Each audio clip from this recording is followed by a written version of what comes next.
Je vais vous parler des projets d'initiative locale adossés à la recherche mis en place dans l'Académie de Toulouse. Tout à l'heure, Bernard nous disait qu'il faut rêver. Moi, je vais essayer de vous vendre du rêve, en tout cas ce qu'on a essayé, et ce qu'on essaie de mettre en place dans l'Académie. D'abord, peut-être un élément de contexte. À Toulouse, les relations entre le rectorat et l'ESP et ce qui précédait l'ESP sont marquées par une confiance et une force qui est vraiment importante. Et je prendrai juste un exemple pour le signaler. C'est que le directeur de la DAFPEN a changé, le directeur de l'ESP a changé, le directeur de la SFR, donc structure fédérative de recherche, a changé, et pour autant on continue à travailler ensemble. Donc c'est bien qu'on s'inscrit dans un projet et pas seulement dans une relation intrapersonnelle. Donc les pilars sont nés en 2015, ils sont partis de deux constats. Premier constat, la recherche définit des objets d'étude qui ne sont pas toujours en lien avec les besoins du terrain et qui répondent à ses propres problématiques.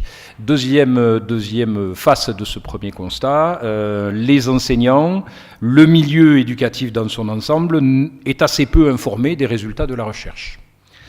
Deuxième élément du constat, et en lien avec le récent rapport de Daniel Filâtre sur la formation continue, si on veut être efficace, il faut mobiliser dans le cadre de la notion de développement professionnel des collectifs de travail, de façon à ce qu'on dépasse le cadre individuel qui ensuite ne se traduit pas dans un fonctionnement collectif. Si un enseignant est très très bon dans sa classe et très très bien pour ses élèves, est-ce que ça apporte une plus-value pour l'ensemble de l'établissement?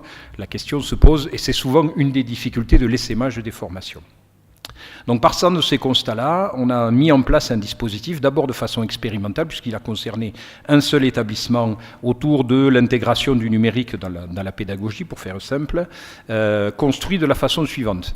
Un appel à projet auprès de l'ensemble des établissements de l'Académie. Dans un premier temps, on s'est limité au collège.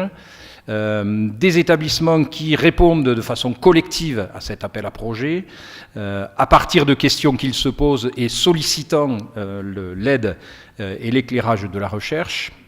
Une commission qui fait des choix parmi les projets qui sont proposés, notamment pour vérifier qu'il s'agit bien d'un projet collectif et pas seulement du projet de l'établissement. Et ensuite, la constitution d'un binôme porté par un enseignant-chercheur mobilisé à travers le réseau de la SFR et, vous évoquiez, M. Fougère, il y a quelques instants, un passeur, justement, un formateur, soit de la DAFPEN, soit de l'ESP, qui va jouer ce rôle de passeur, de lien entre la recherche et les besoins du terrain.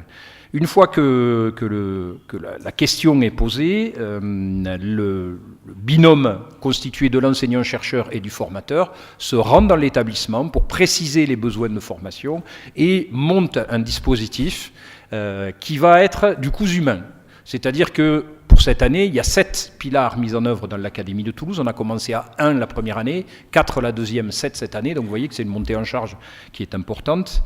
Le binôme va donc se rendre dans l'établissement et mettre en place un parcours de formation tout à fait adapté à la problématique posée par l'établissement, de façon à ce qu'on y réponde au mieux.